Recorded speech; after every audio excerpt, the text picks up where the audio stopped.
સુરતમાં નકલી માર્કશીટથી યુનિવર્સિટીમાં પ્રવેશ મેળવવાનો રેકેટ ઝડપાયો છે, જેમાં 62 વિદ્યાર્થીઓએ બોગસ માર્કશીટ અને ડિગ્રીના આધારે એડમિશન લેતા રદ કરાયા હતા. સુરત નકલી માર્કશીટથી યુનિવર્સિટીમાં પ્રવેશ મેળવવાનું રેકેટ ઝડપાયું છે. વિનરમાં દક્ષિણ ગુજરાત યુનિવર્સિટીમાં 3 વર્ષમાં 62 વિદ્યાર્થીઓએ બોગસ માર્કશીટ ડિગ્રીના આધારે એડમિશન લેતા તેમના પ્રવેશ રદ કરાયા છે. આ 62 વિદ્યાર્થીઓમાંથી એક બોગસ વિદ્યાર્થીએ તો 2 વર્ષ સુધી MBBSનો અભ્યાસ કર્યો હતો, જ્યારે બીજા LLBનો અભ્યાસ પૂર્ણ કરી લીધો હતો, તો ત્રીજાએ BComમાં પ્રવેશ લઈ અભ્યાસ ચાલુ કરી દીધો હતો. હાલ યુનિવર્સિટી અન્ય રાજ્યોમાંથી પ્રવેશ લેનાર વિદ્યાર્થીઓની માર્કશીટ ક્રોસ વેરિફિકેશન કરતા રેકેટ પકડાયું છે. ત્યારે પકડાયેલી તમામ માર્કશીટ તમિલનાડુ, નિયોસ, કરેલા, રાજસ્થાન તથા મહારાષ્ટ્રની અલગ અલગ સંસ્થાઓની હતી.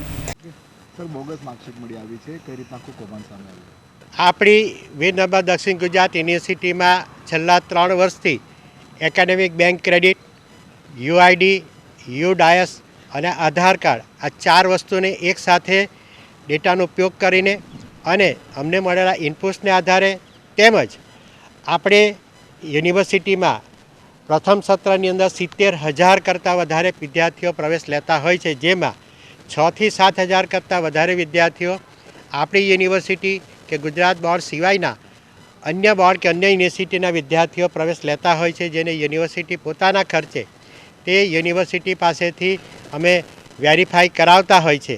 એ વેરીફાઈને આધારે જે તે બોર્ડ કે જે તે યુનિવર્સિટી લેખિતમાં આપતું હોય છે કે આ અમારા બોર્ડની કે અમારી યુનિવર્સિટીની માર્કશીટ નથી. એને આધારે એવા કુલ 62 જેટલા વિદ્યાર્થીઓના પ્રવેશ થઈ ગયા હોય તો પ્રવેશ રદ કર્યા છે, માર્કશીટ રદ કરી છે. તે લોકોની ડિગ્રી હોય તો ડિગ્રી મેળવી હોય તો તે પણ રદ કરવામાં આવી છે.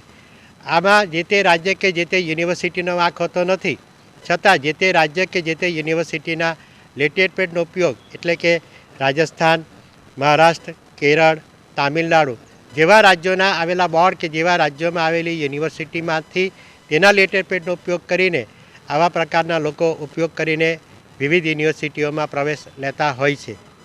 સર, કયા રાજ્યોની આ ડિગ્રીઓ છે?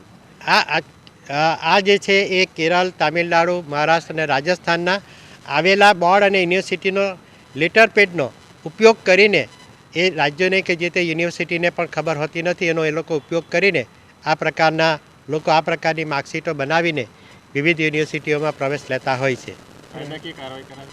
આમાં જેની અમને માહિતી મળે છે લિખિતમાં અથવા તો અમને શંકા જાય છે તેને અમે જે તે બોર્ડ કે જે તે યુનિવર્સિટીને લિખિતમાં આપી દેતા હોય છે કે આ ગુણાંકનની મેળવનાર વ્યક્તિ જે છે તેની બેઝિક ડિટેલ આ છે, આપ પોલીસ કાર્યવાહી કરી શકો છો.